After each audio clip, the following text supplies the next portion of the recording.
So this is our next project. I've already just loosened out this top section because I need to take the front plastics off this little quad. It's a little Big Red, Honda Big Red, and we have big chassis problems here. You can see the cracks around here. Now this runs like a little yard scraper for cleaning the yard, and that's the bracket that's mounted underneath it to carry it. Now the frame wasn't good before the bracket went on, but it's surely very bad now. So I intend on cutting this section out of this and welding a new piece of frame that I'm gonna use a little bit of pipe just to weld in a new section of frame into it. The other side's not very good either, but it has been patched previous, so I'll take a look at that when I get the bracket off. Might have to do some repairs on that side too, but this is very bad. So that's the project at hand. Matter of taking out the plastics. There's some of them broke, there's some parts of it broke, so probably do repairs on that before I put it all back on. You can see I've already taken the bolts out of up here, and everywhere else is it's just a matter of just taking a few screws out.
So we can now see the extent of the damage a lot more.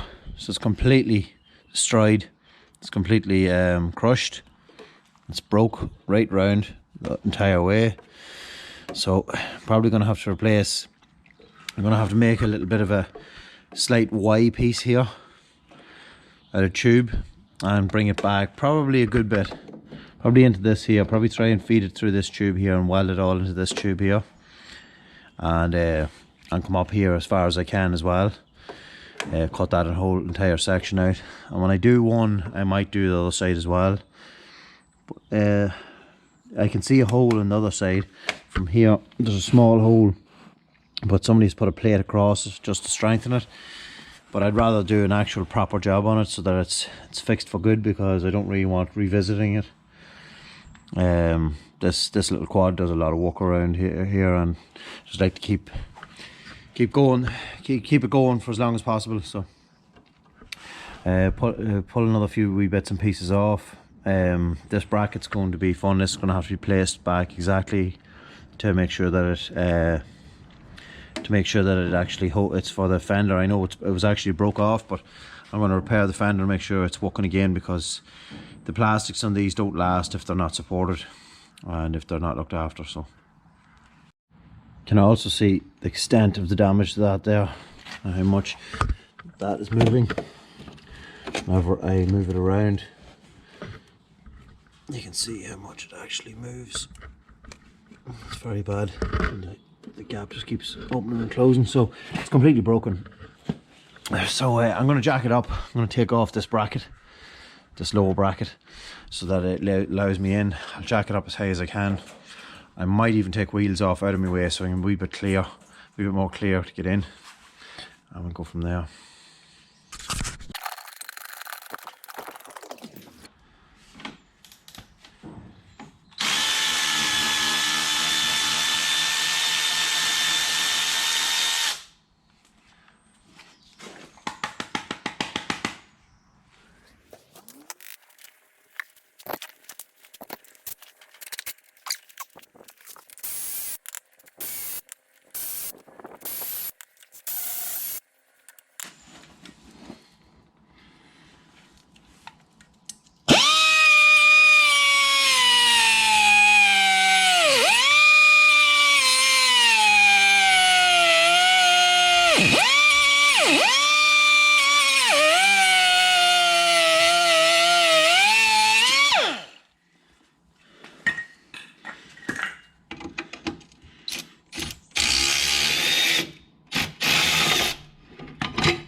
The bolts in these are notorious for breaking, so just broke another one.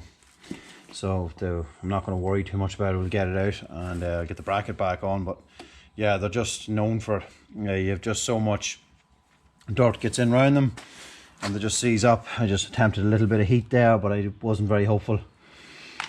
I didn't think it was going to go, so, and it didn't. Anyway, nothing new.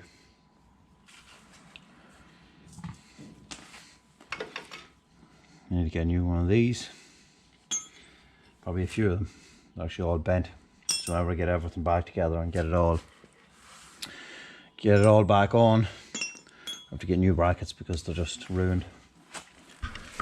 They've been knocking off the ground for just quite a while. So you can see really now the bracket was the only thing really holding this together. There's nothing there. That's completely broke. This frame here, the fact that it's made like this here is the only reason that the whole frame hasn't twisted and actually broken in half.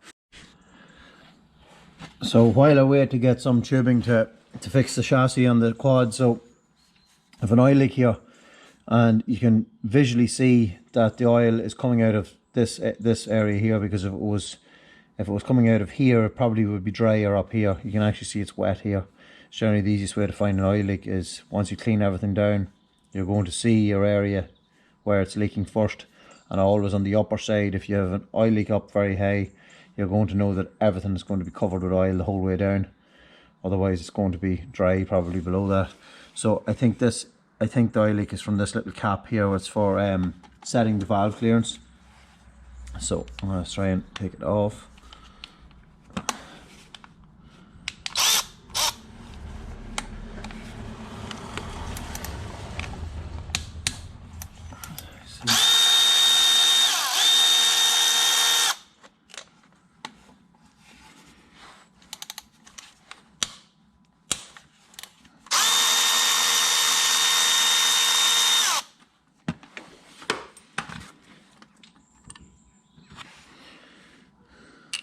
So it's only an O-ring, and the O-ring is probably no good anymore, so it's probably not doing its job. So we'll get an O-ring to suit that and get that repaired. Okay, so back here now, we've got this little seal for the valve adjuster cover. Hopefully that works out. And I got myself a little bit of tubing. It's a little bit heavy gauge, but it doesn't matter, it makes no difference, to replace obviously the damaged part of the chassis in here. So I'm going to get stuck into that now. I'm going to put this on first, and then I'm going to cut out a piece here, do a few measurements of where these brackets need to be when I weld them back on, and we'll get a new piece into this.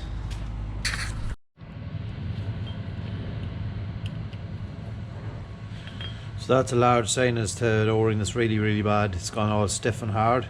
If I bend that enough, I'd say I'd break that. It's that hard, so that won't seal anymore when they're that hard. So I'll get the new one. I'm going to clean this first. A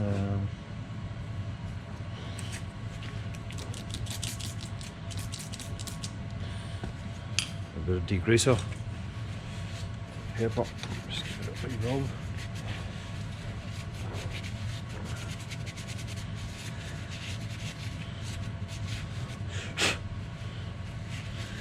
Trick.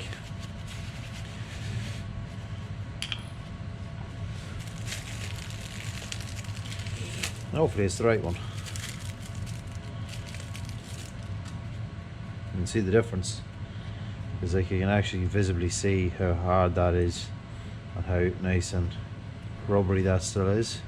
Like, you know, I tried to twist that one, it's rock hard. That's the way it should be.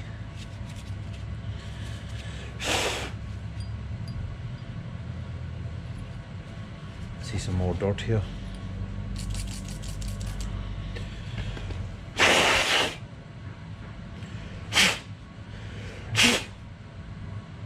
It's a bit better. Now, and that's that ready to go back on. Now it protrudes out over the edge enough to seal.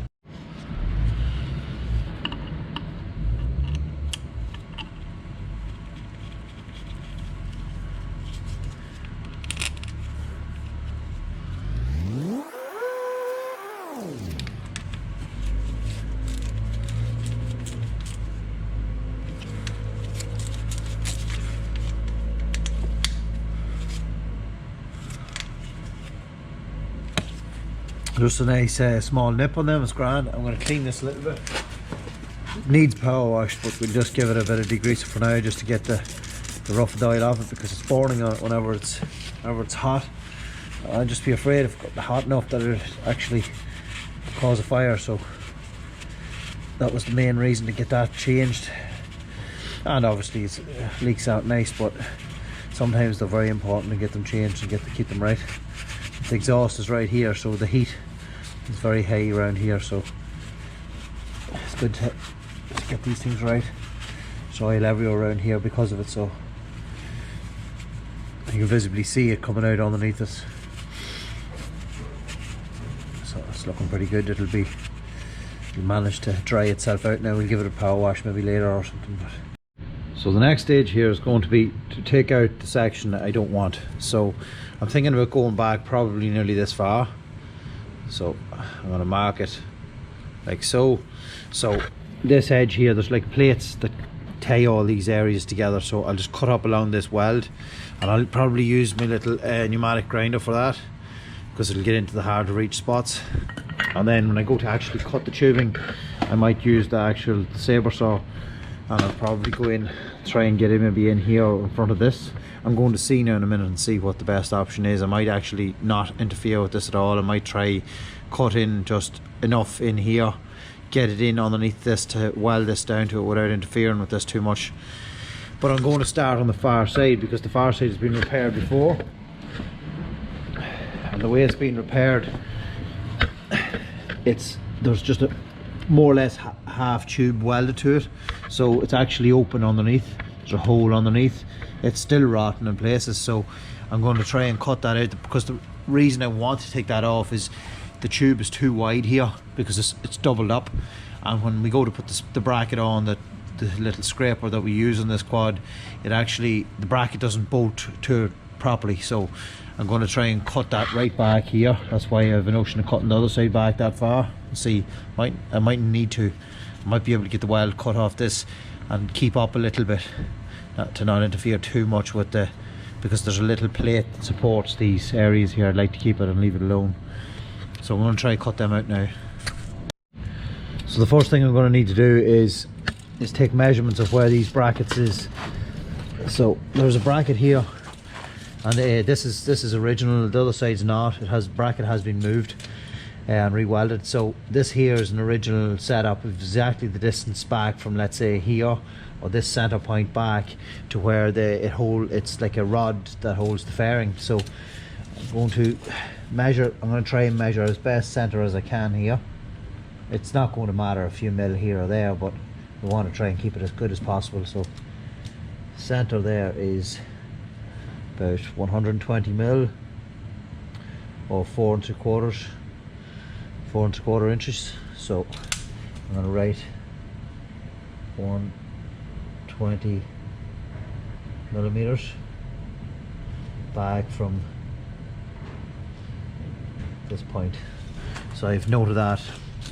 So I know when I cut this section out that this little bracket, or maybe a new one, I'll see, we might make a new one, will have to go exactly back 120 millimeters. I know it's central to this tube, and I know it's on this plane here that it's vertical, so that's going to be an easy task to put it back in that orientation.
Grinder's done.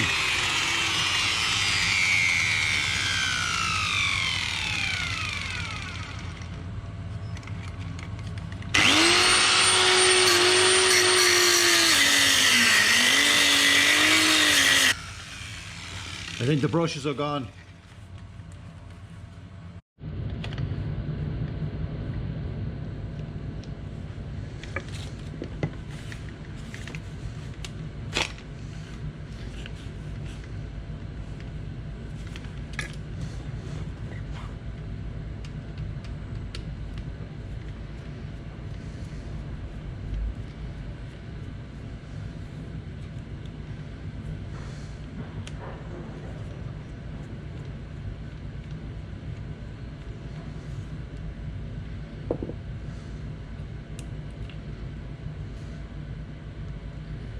Yep, brushes are gone, and I don't think I have any.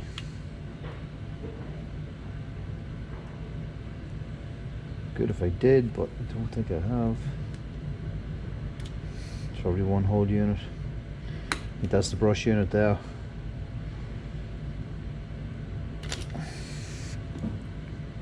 I think it's one piece. Sometimes you can put new ones inside them, but I think that's all one piece. I'll see if I can get ones for it, but these grinders are cheap, so I don't think I'm going to have any luck. Put it to one side for now. I'll take this away and see if we can find any.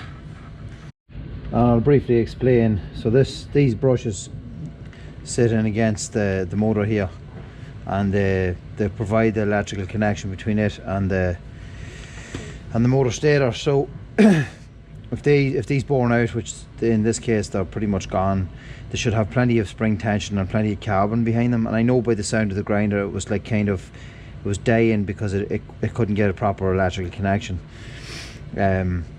If these should be probably, the carbon should be nearly that length on them. It should be the length of this body nearly.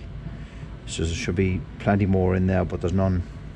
I can guarantee this one's the same. We'll just open it up and see, but it'll be the same or worse or better, one or the other. But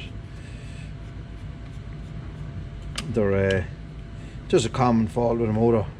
these small motors, that's how they go.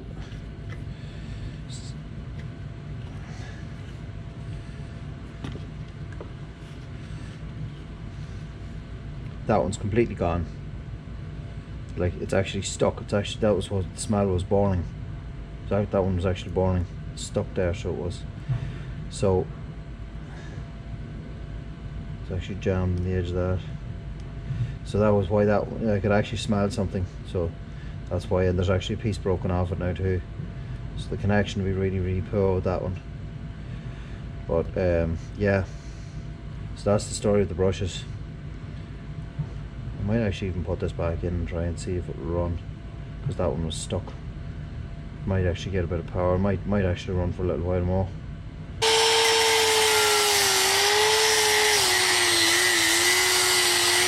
Got some power back.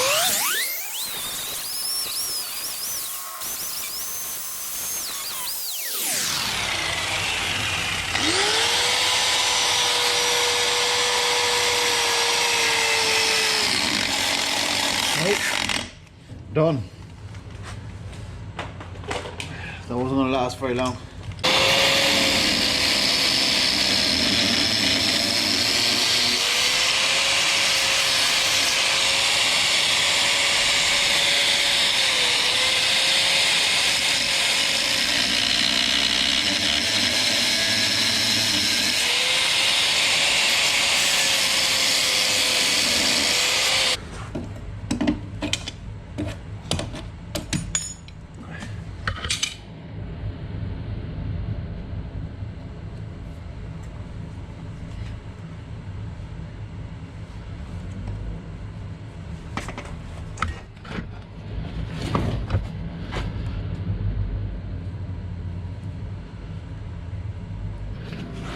This rotten now too.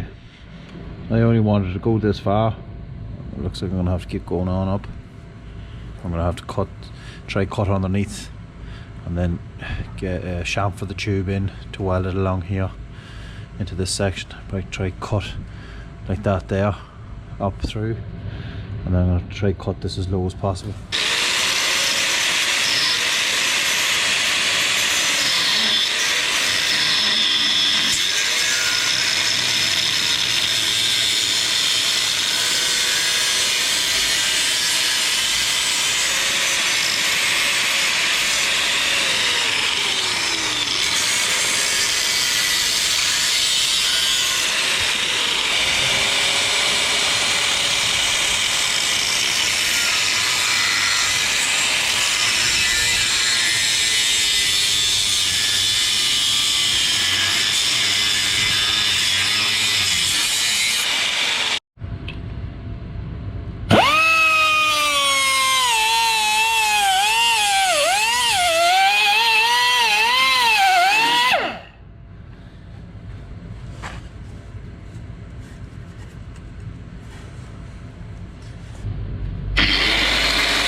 Right. Let's see if I can get this here now.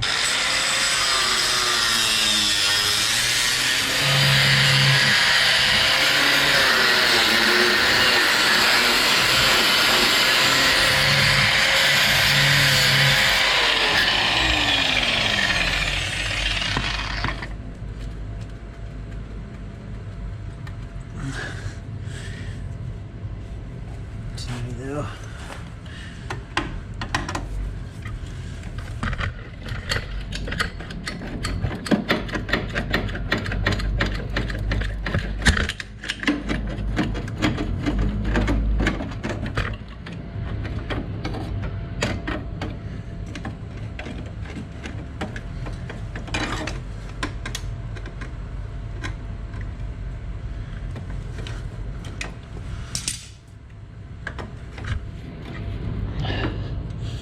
So it's pretty bad in there. So it was. So this is what some guy done, was just put a half pipe on it, which is perfectly fine. It obviously done the trick for a while, but it's, as I said, it's not very suitable for what we need it for now. So we'll do it properly.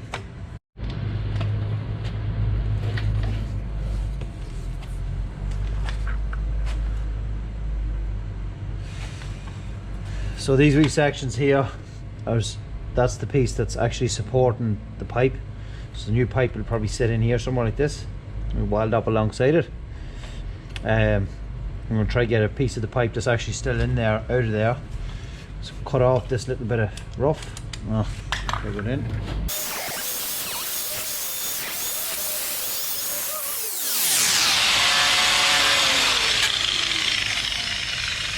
That's the problem with these small discs. If they catch it all, they'll pull the sides out of them. They're dangerous as to a fact if you were to not understand them enough that you could actually break them and a piece could fly out and hit you. I actually knew that broke, but I knew by the feel of the grinder that it was okay to keep trying to cut in. People will argue the point, but if you keep it cutting straight, it'll cut back down into a level. I've never had issues. I've had a disc back in the past explode on me, and it was on a larger grinder, but it was pure stupidity that caused it. It was because it was all ground out on the edge and the disc had nothing left. The grinder might be of help. It's not really one to fit. I have to sacrifice some of it to get it out. Come back to that. I'm gonna probably try to get a piece of pipe cut for this, so that the next stage, hopefully.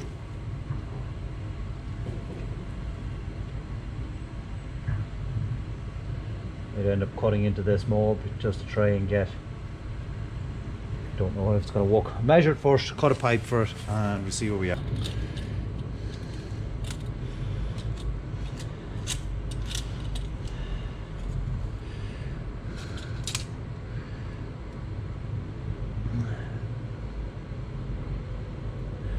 Probably 290 millimeters, maybe a wee bit less.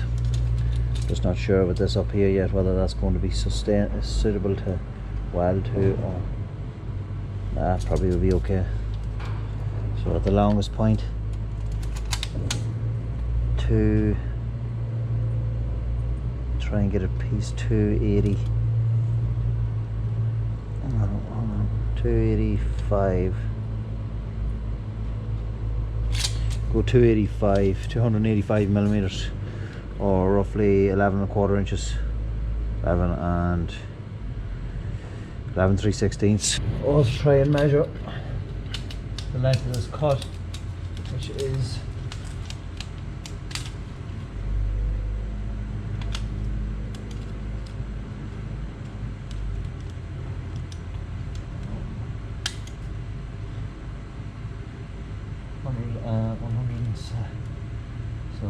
170 mil, so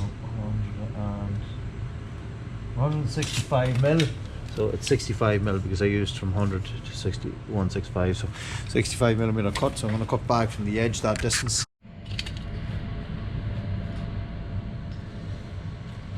So 285 millimeters altogether. Just here. And from front to back, I'm going to go 65. Doesn't matter what side, so it's going to be from, we make it the top, so from this point back, and it's going to be 65 millimeters back to the cut. So that cut's going to be on the other side. So just have to turn it.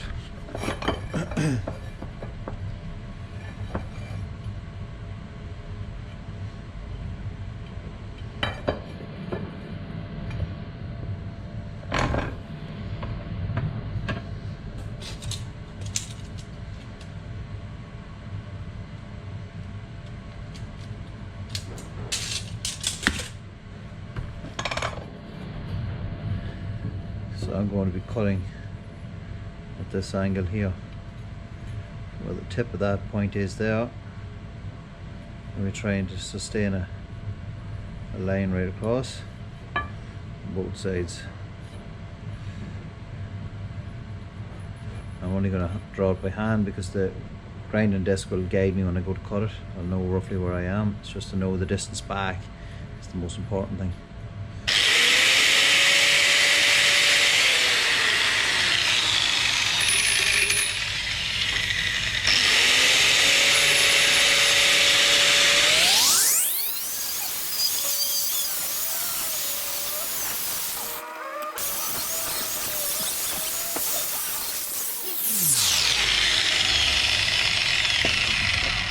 That should be fairly close, hopefully.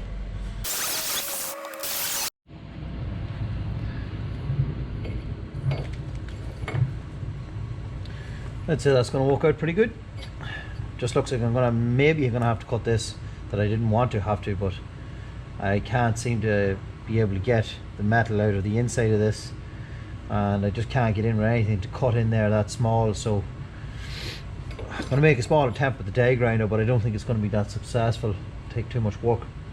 But we'll just try it first anyway. But that seems to fit. That's the way you can start to picture how it'll look now with a new leg and a chassis. So it'll be all hopefully nice and sweet like that when it's done.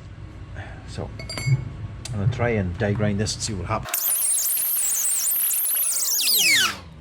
Nope. I'll have to cut it.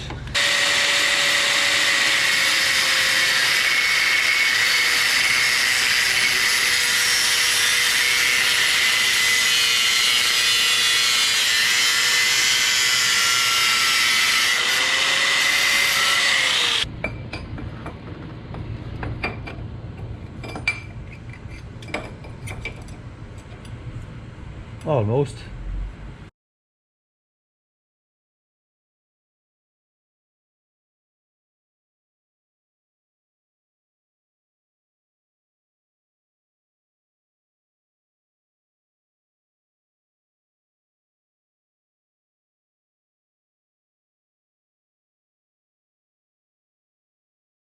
So to be able to get this tube to join this tube, I obviously wanted to kind of sit up against it and curve around it, and the way to do that is to generally cut a hole through the center of your piece. Now I have a 25mm hole saw here, which is too small because this is 28 and I don't have anything close. 32 is a little bit far. I thought 25 was a little bit closer, so it won't matter. The weld will fill up the gap, but it'll just make it pretty tidy. So I'm going to try and start. I'm going to drill it in the center so I have two pieces to use. So because I'm going to have one each side. If I get a start on it now,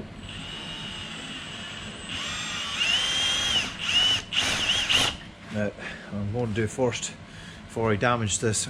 Generally, if you don't take these off first, when the bit gets in through the metal, this hits the metal and it twists.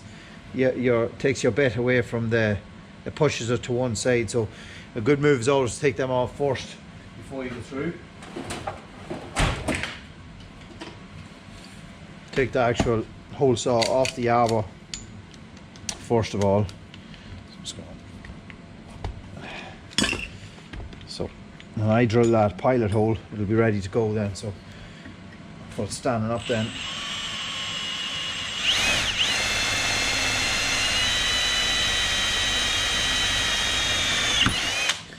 So I get that drilled. I want to try to get this pilot as straight through the center as possible. So I'm going to put it sitting here where I can see it. I know that I'm kind of vertical to it.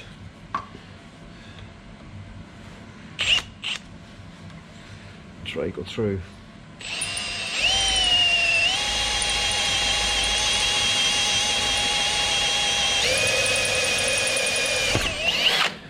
So a straight hole through.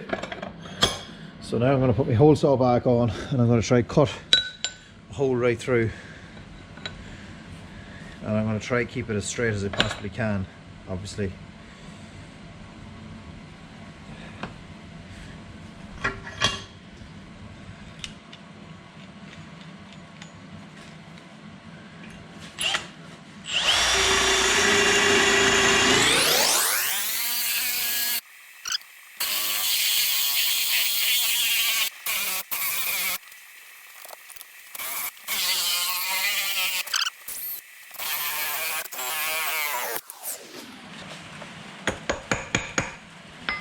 So we have one cut, and since that hole saw was bad, that's pretty close to me.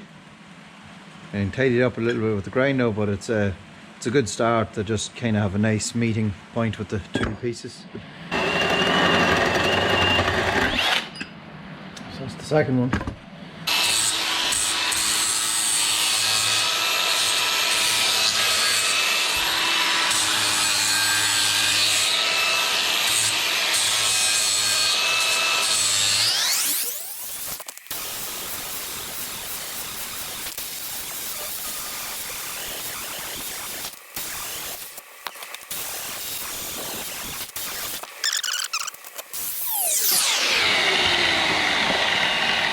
So two pieces, doesn't matter what length they are, they're close anyway, they're very close to length, it makes no difference. So Heidi decided to go out in the rain. Yeah, it's wet outside, isn't it, Heidi? Absolutely destroyed.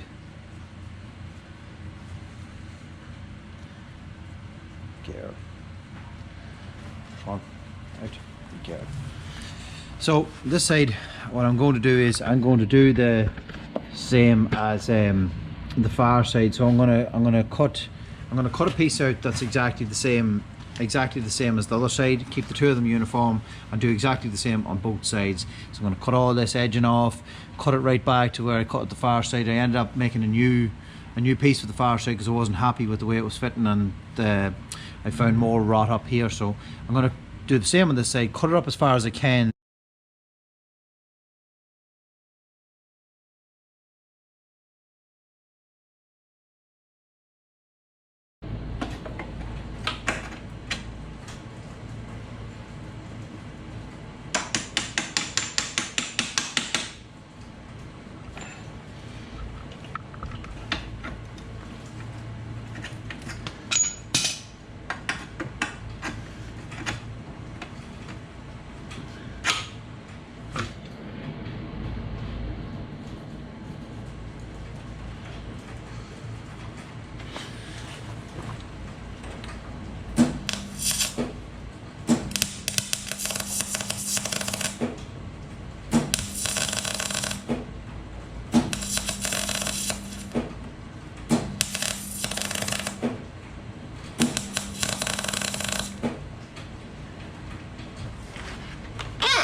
So that's that kind of tacked in now for now.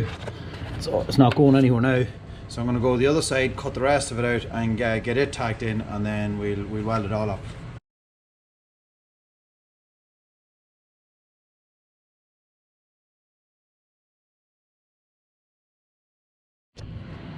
Well, needless to say, that disc was under a bit of pressure.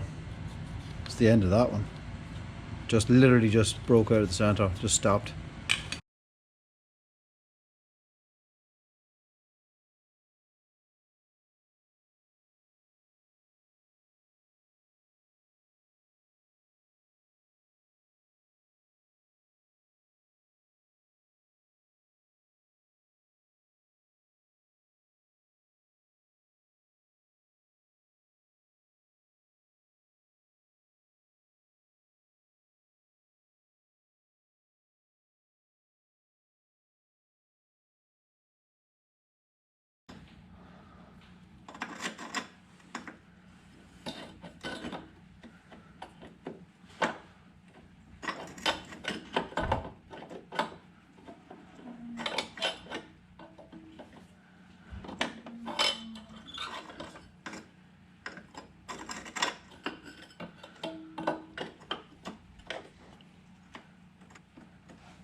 So that's all welded up now,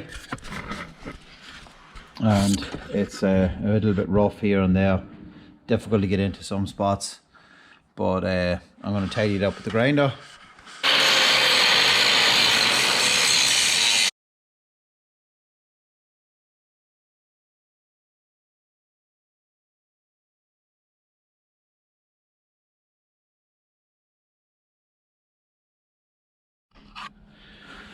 So all ground down now, looks alright. Both sides as well, the light across. It needs a good wash in there as well, but you can see everything is kind of smoothed out as such. Now I did forget that there is brackets I've still to put on, so I'm not going to be painting just yet. So I have a small bracket to go from this, from the tip of this back 97 millimeters here. I may be able to actually just tap it into the frame because this tube is actually fairly heavy. And I have another small bracket to go where we marked the far side, which was 120 mil up, which carries this rod here. So the original piece of chassis still with that one, somebody had welded that onto that. I'm going to cut that off, and then that's supposed to be bolted onto the side of this, which I'm going to make it that it will be boltable, because you can take that rod off and this bolts to the fairing. So I'm going to put that back on both sides. Small bracket, very straightforward really. This is the small bracket that was here. I don't actually know where it's gone. Oh, it's here. So on the original frame we had this bracket which sat like so, somewhere around there, and that little stems bolts directly to that. Put that on, and yeah, tap a hole on both sides, and that's pretty much it. I'm going to maybe make an attempt at blasting in and around here as well. I have a small handheld sandblaster. I'm going to try blast this down and get a really good coat of paint in around here. Just leave it that it's more or less future proof. These are a really good old tool, and this is a very old one, but they still do the job really well, and the quality in these old Hondas was very good. So it doesn't take much to keep them right. It was well worth doing this job. Some people might think I'm crazy, but for the few hours it took to repair that chassis, you wouldn't have the engine out and go in and replace the chassis or anything in that time or anything like that. So for all it took, it was just to strengthen the chassis back up. So we'll try and replicate this now, this little bracket. I want to make a couple of these here. So I was looking around for some nuts and I found a few, but my issue is these are stainless. Don't want welding those to anything, because when you distort stainless, it doesn't work too well with getting bolts threaded back into it. So I thought of an even easier idea. Also, there's an A-lock in the nuts, so that's going to burn out of them anyway. So I have plenty of bolts. I can find bolts, but I decided just use a piece of plate directly. It makes more sense. I can just drill that, tap that, and the job's done. So I'll probably weld something like a wee section of plate on. I'll just cut whatever out I need, and that's it.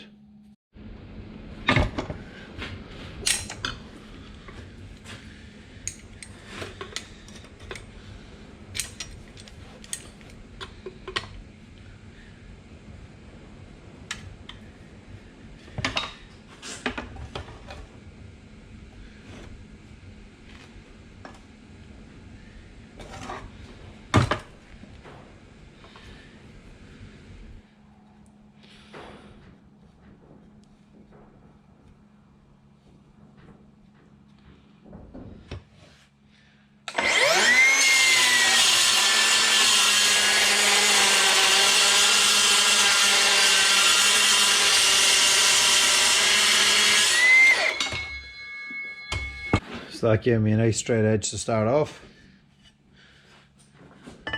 Something fairly narrow.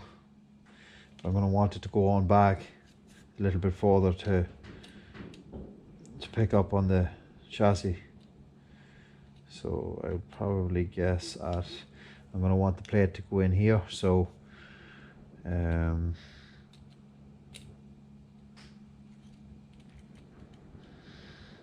100, so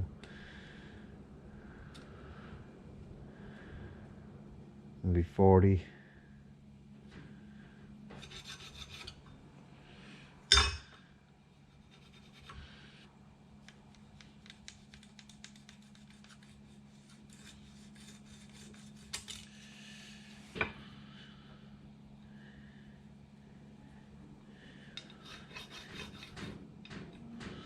have to be very, very good.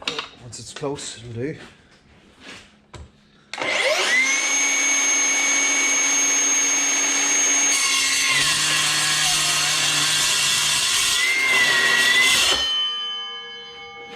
Got 2 pieces out.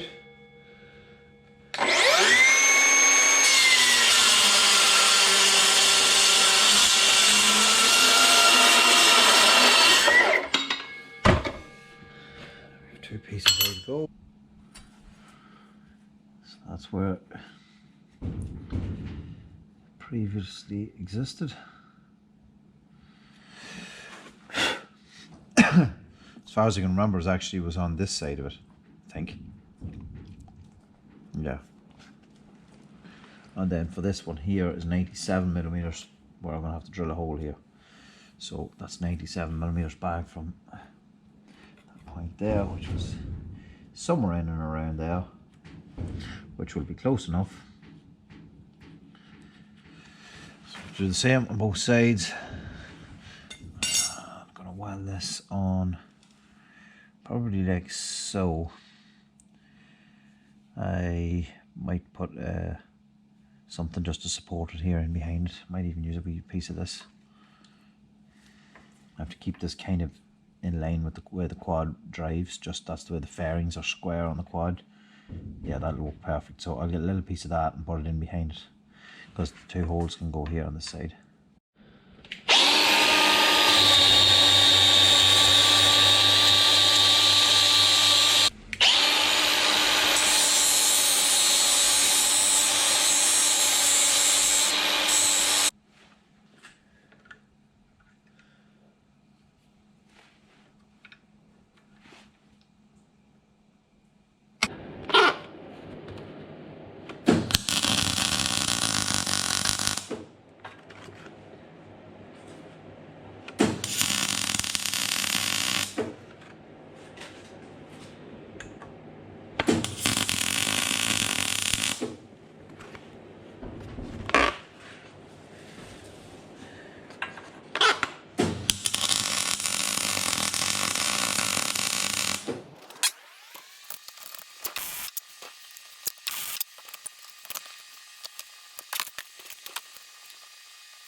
What? What? What are you saying? What?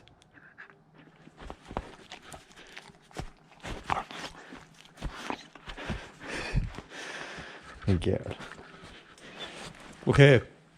So I'm just gonna get the right size drill bit here now. Start drilling and tapping these holes and mark these ones first, and drill them all. They'll all be the same size. So I think I'll have to actually just check that, but I think they're all the same size anyway. And once they're all tapped, I'm going to try to give it a bit of a blast and a bit of a paint. So this plastic fits in here like so. Goes in there on that bolt, and down at the bottom But this here seems to be in this a while, and it actually wasn't attached on the bottom by the way things is looking. I don't actually know why there was even a bolt in there, unless there's another bracket to go on it that's actually gone, which is a possibility. So I'm going to try to figure out what's going on. I think there might have been a tab between the bolt on the frame and this here, but it obviously wasn't connected in a very long time. So I've cleaned this off, and as I thought, there seems to be some sort of metal tab in behind that. So I'm presuming there was a little tab that connects to the chassis, and then an extra tab that connects onto this. So I'm probably going to have to make a little tab to reach it, because otherwise I'd probably be overstretching this to bolt it directly on.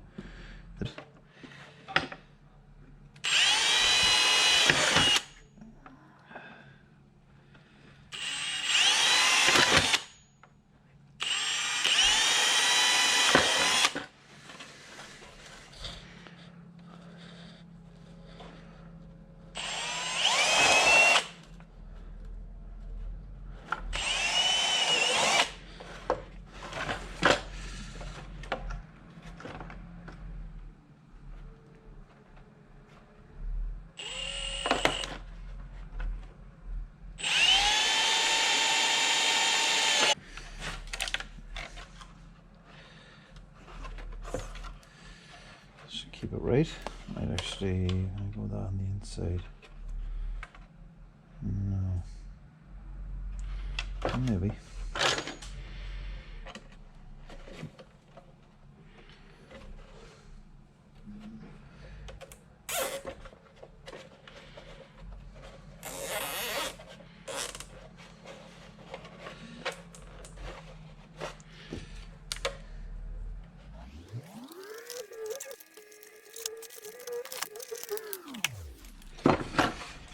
Simple as that.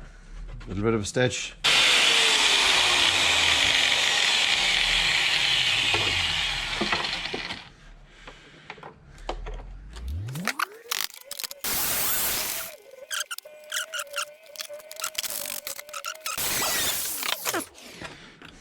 Yeah, stem off. Let's pull these wheels off so I can get the drill in for tapping. Probably should have took these off at an earlier stage, but now the whole quad's going to be on balance. So, let's see how this goes.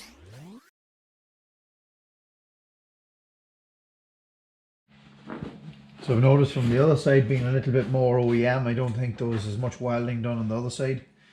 Judging by where this is, going off this, it's out by, off the edge of where the old tube come down by about 27 millimeters from the edge of the tube to the edge of the radius, so it's probably a little bit further in than I anticipated from the, I'm going to go in about that far.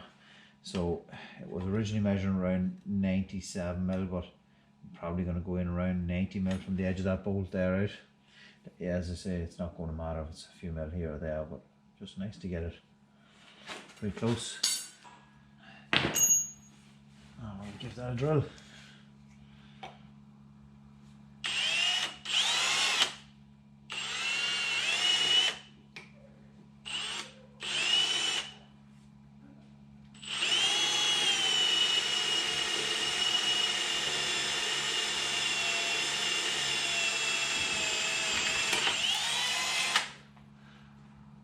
Should be able to tap that pretty easy. After measuring out my centres, this here pretty much sits flush with the bottom of your plate, and I have my line now marked. I'm going to try and just do a bit of a hole mark, so I know I'm kind of in line there, and then this can kind of go here or there, it won't matter. It's bendable, we can adjust it to suit if we need to. Uh-oh. I just let the quad down. Everything's so much easier. Can't move around now. It's a little bit more annoying that I can't walk out at a better height, but oh well.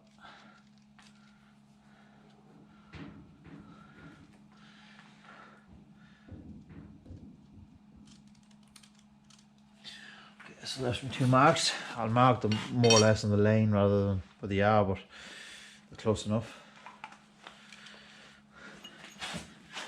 So I have a center point to go off.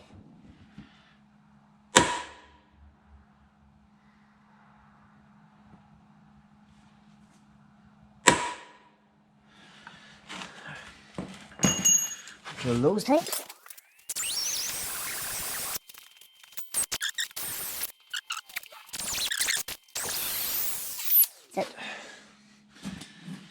Got a fun tapping that bottom, but anyway.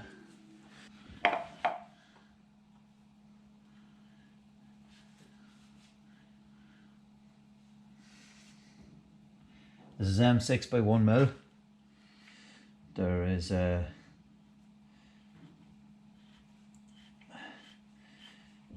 that's tapping size is 5 mil.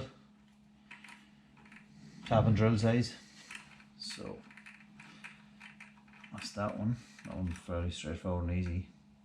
I could weld more to that to give it more, but I think it's going to be nearly enough. It has 2 or 3 threads there, so we'll see. We might do more there, but for now, I'm not overly concerned about it.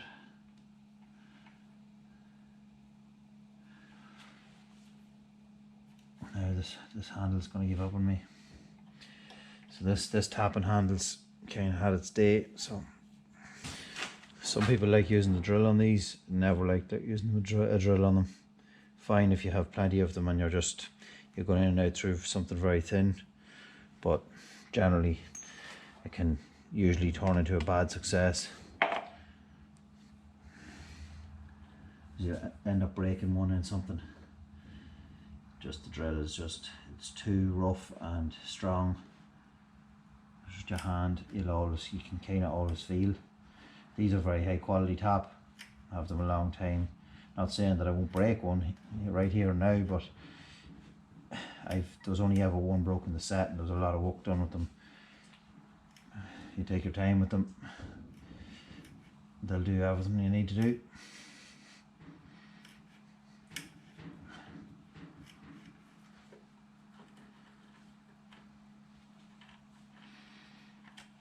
Generally, the rule is tap is three turns of the handle to reverse, to a full reverse back out to get rid of your swarf, so that you don't get it caught up and end up ultimately breaking it.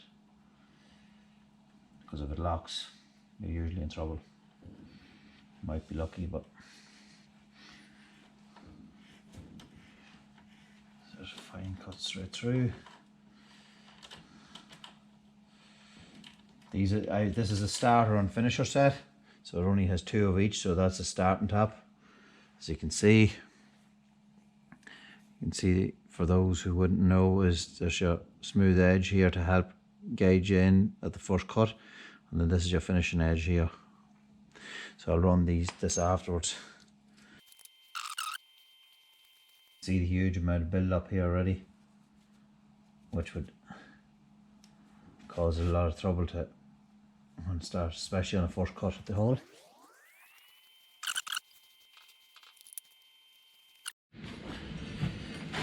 So that's with all the holes now hopefully ready to thread. That thread in there. One in.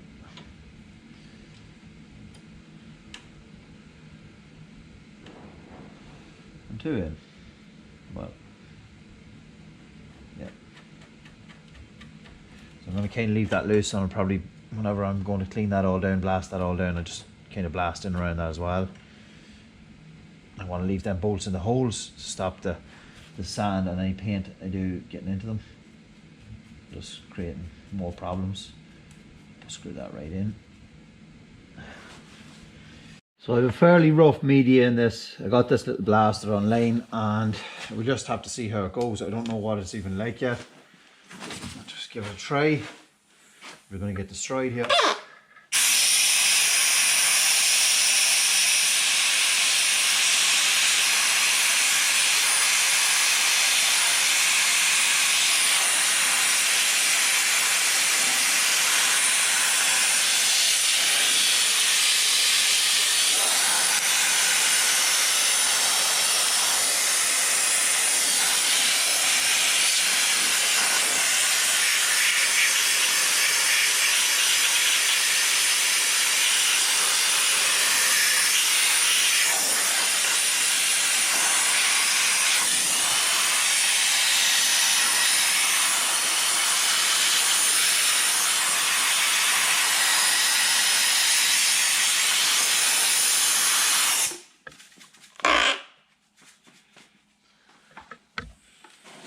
pretty good.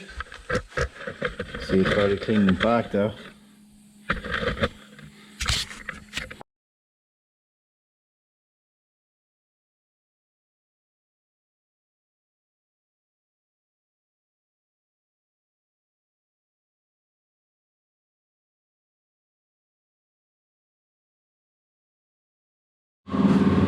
So sandblasting leaves you with a lovely finish.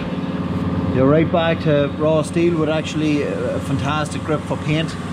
That little blaster with the bottle on the bottom actually worked better than the other one for the application I was using it for, and everything's kind of blasted there now. That gold should have been in a little bit further, but anyway. So everything's got a coat of blast, and I'm going to have to actually blow everything down now because it's going to be sand and everything. I just blocked the intake to stop anything getting up into the intake. Sand literally gets in everywhere, so you don't want to leave any risk of places that it can get in and ruin something. So I'm going to have to give this really good blow down and give it a layer of a rubber degreaser, and I'm just going to blow paint straight onto it. There's a little bit of rot in here on this part here, but it's very, very strong, very thick. I'm not worried about it. We're taking off a lot of work to replace it. It doesn't need to be replaced. You can see the sketch of this quad it's old, it does its job, it's doing it right now as it is now, so we'll just keep it going for that, and that's it.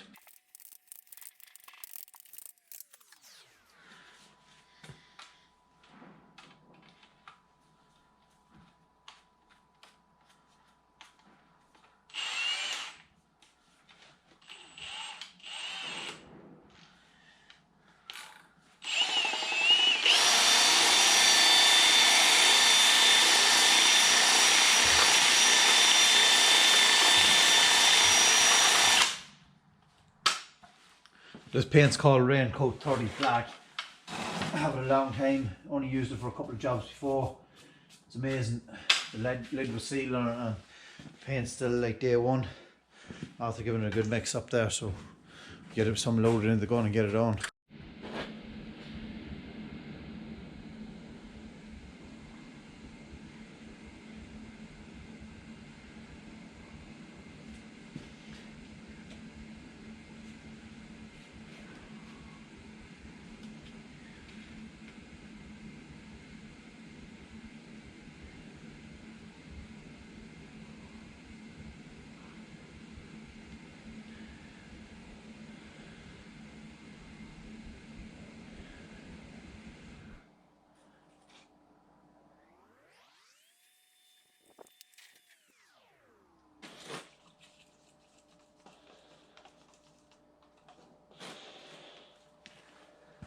So just before I mixed this, I had a very slight bit of thinner in it, just to try and give it, make it easier to spray.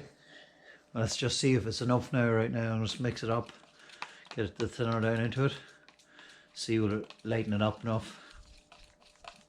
10% thinner is usually the maximum, and in this case here I'm not worried about putting on a good thick coat of paint, so it's good. It's just to make sure that it comes out of the gun nice and free.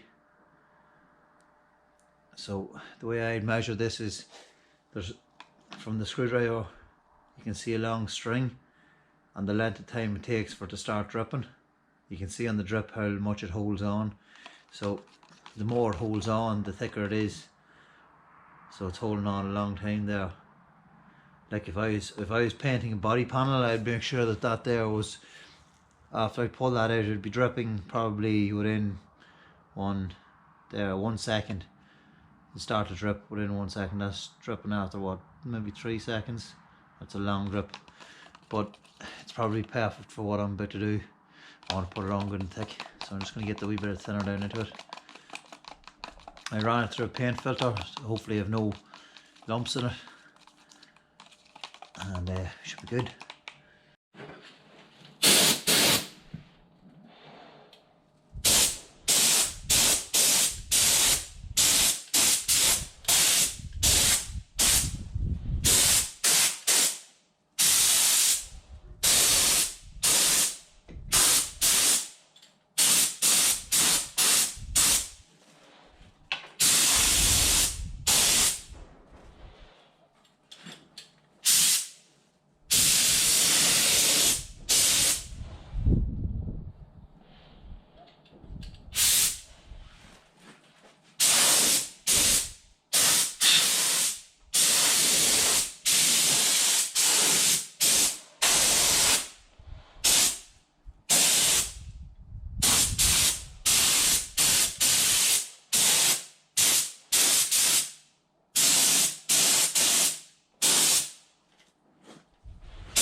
Connect these lights back up now here. So these bullet type connectors are they're relatively good if they have good seals on them and they're new, but generally they start corroding over time and giving trouble. So these connections are actually really bad, and these lights are intermittently coming on and off, so just going to give them a wee bit of a rub, put some copper grease on them.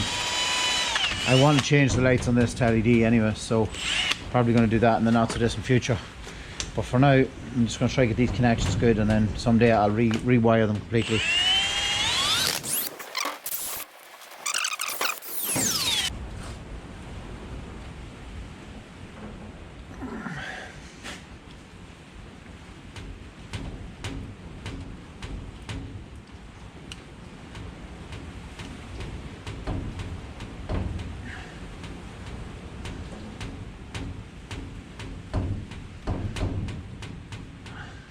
So the rubbers on these aren't actually getting into these sleeves and sealing or anything, they're just kind of going up against them, so these get an opportunity getting wet all the time, so they're not really that great.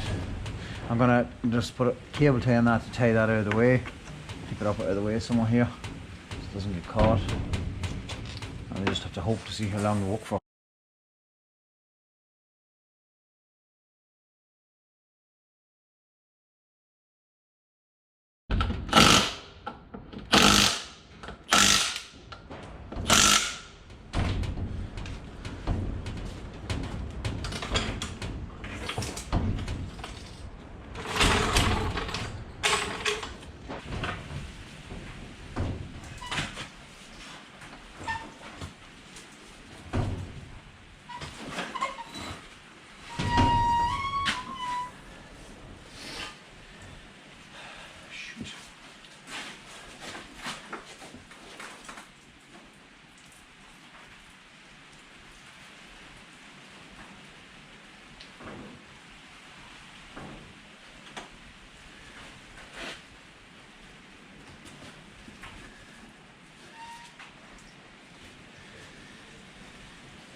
So I'm after putting the quad up here now. I'm after spilling some fuel on the floor, so I'm not going to do any mods here at the minute until everything kind of evaporates, etc. Everything's safer. It's I create any sparks here and create a fire, so I forgot to switch the fuel off.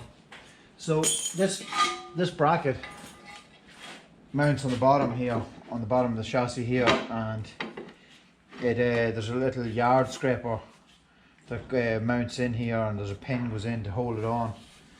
And I've been messing around with it since earlier on, trying to figure out what way it goes. It seems to go literally exactly where my new brackets are.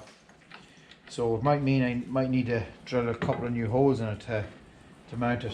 I know I should be fine with one of the brackets, but my biggest issue is I've left these a tiny bit protruding, so I need to run the grinder on these just to kind of bring them up a bit, and then because of that I'll grind off this weld, which means I'll probably have to put another bit of a weld on these just to make sure they don't break. It's just I left them the tiniest, like they were more or less flush, but they're obviously down a little bit too much, because when I put this up to it, it's actually sitting against them, sitting against the spot welds actually. And I want that sitting flush against this, because it'll get the most support if it's against the entire tube and not just mounted at a point and pushing against something. So these U-bolts here, simply just go around it and mount in here like this, like so. And obviously this is the reason I put the quad up on its tail like this, because it's so much easier to work on. Working with this underneath is just a form of torture. So these get bent and damaged, and I might cut the threads off them, because they're so cheap. I got them there and they're really cheap, so I can buy new ones if I need them. So sticking another one of these on, stick this one on, and these are an exhaust clamp, but they're the same thing. It doesn't make any difference. Probably should have done this before I put a lot of plastics on as well. It might have made things slightly easier, but we'll make it work.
That's a bit better, yeah. A lot better.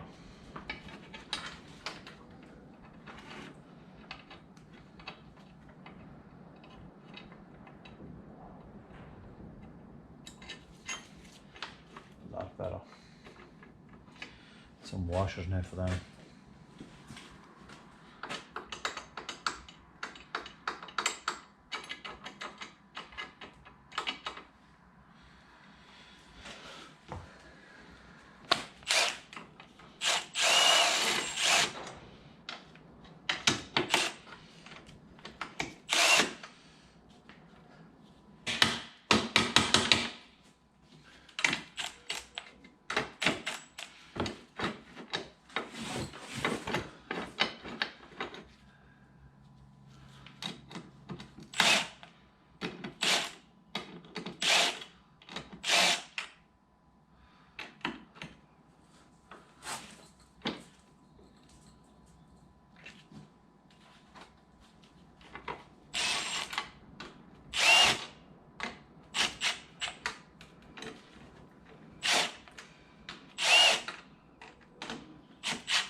So that's successfully installed. I'm pretty happy with that.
Yeah, threw it around a few times, just over and back into the rough areas, and plastics seem to be doing all right. Everything's staying away from everything else, so I think it's good. I think we'll be fine with that. Looks good to have it back together. So I've dragged in the scraper. It's for it. I'm hoping it's going to bolt on the way it's supposed to. These couple of pins here come off and go into the bracket that I just put on. This is brilliant for cleaning up the cow yard. I just don't know, as long as it's in the right place, because if it's not, there's a bracket goes here to lift it up and down, and you can lift it up and down on the handle on a ratchet. And that just sits there like that, and the belt goes in here and into this. That's it, lifts it up and down manually. It's very straightforward, simple.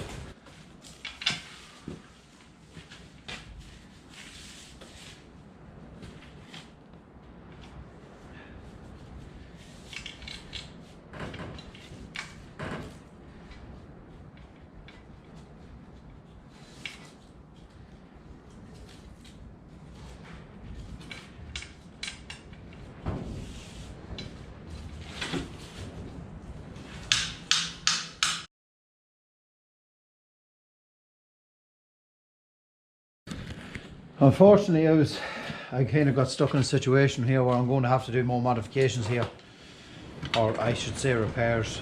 So this here, I thought I was going to get away with this until I realized that this relies on it so much. So this relies so much on this front frame that whenever the pressure comes on the front of this, it's pushing on the front of this rack, and that rack is broke here. I thought I was going to get away with not bothering to fix that right now, but I'm going to have to fix it. So I'm going to probably cut out the most of this here right across, and that there seems to work out perfect. If I put that into that right across the whole way, if I cut it along all these welds, and then the brackets on the bottom, I'll cut them off as well and weld them back onto this. There's two brackets. I can weld this on first, and then I can leave the brackets bolted to this, bring this to it, and tack the brackets on, lift it off, weld them up, and we should be sweet with a new rack, because everything else, every other part of it seems to be okay.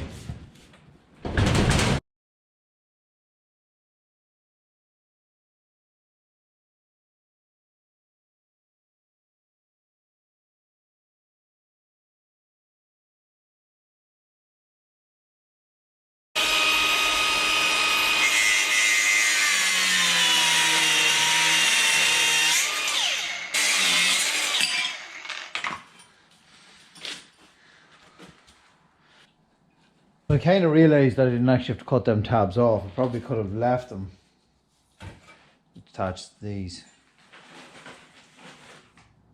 But anyway, doesn't matter. I didn't have to take them off.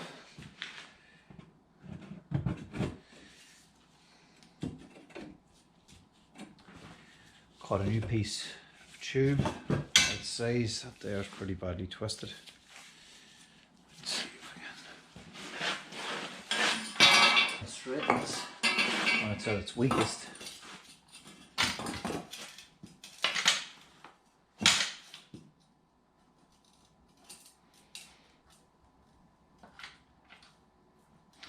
So once the front section goes in, it should hold some strength on it.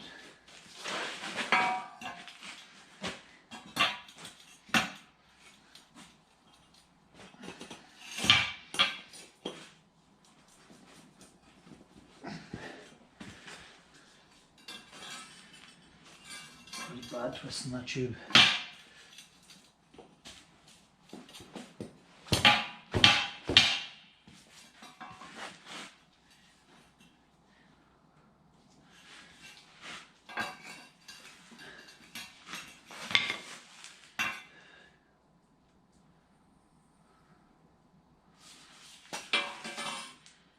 It's actually not bad. Probably see it's fairly straight apart from what it was.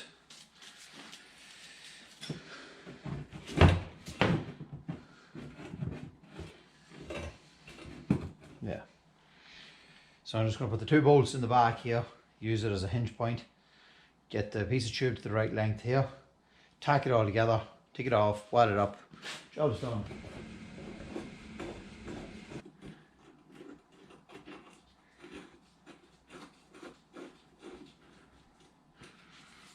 This is just a piece of electrical conduit. You can see the rating and stuff on its class 4 conduit.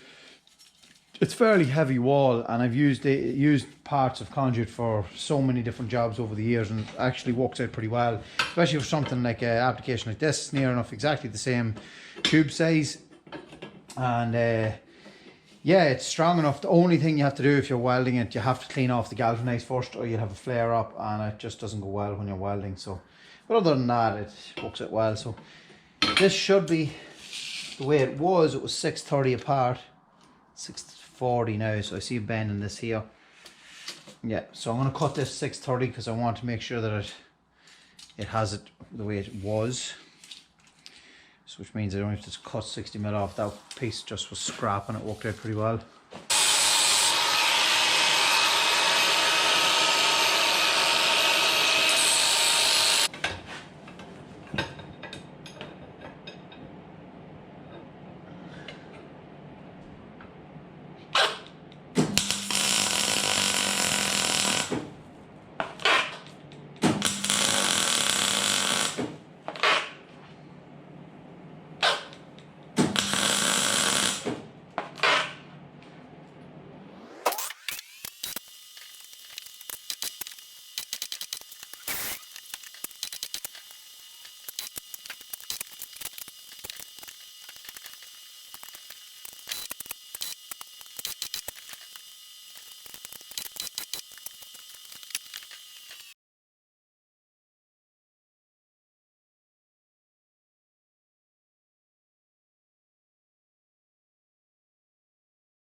So over the past while, this little ratchet section that sits here to go with the handle, it's supposed to click. You can actually push the handle down on front of this and it'll get away from it. So this small sleeve sits in it. I was looking to see could I find one of these with a shoulder on it, but I definitely don't have one. This is a little bit too loose for my liking, but this is also very badly worn. You can see the tip gone, so that sits on that and it comes through the thing. So there's a lot of play in this obviously, but my first solution I think is to spot up a little bit of weld around the end of this and just grind it down. See how long it lasts, because it has done a good while, and I think it'll do another good while if I just put enough weld on it to keep a bit more tension on it.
No, it's much better.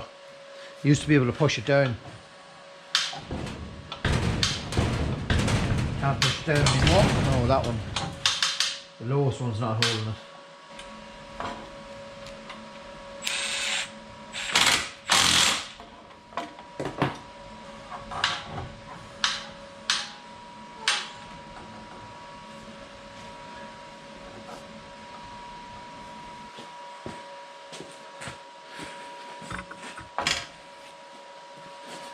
So that should do it all.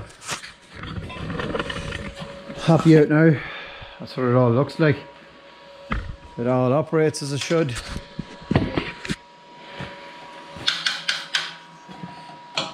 Probably better than it ever did, because the whole frame used to sink whenever we used to lift the scraper, so that seems pretty good. So that's it. I'm just going to connect the battery back up. I just disconnected it for welding.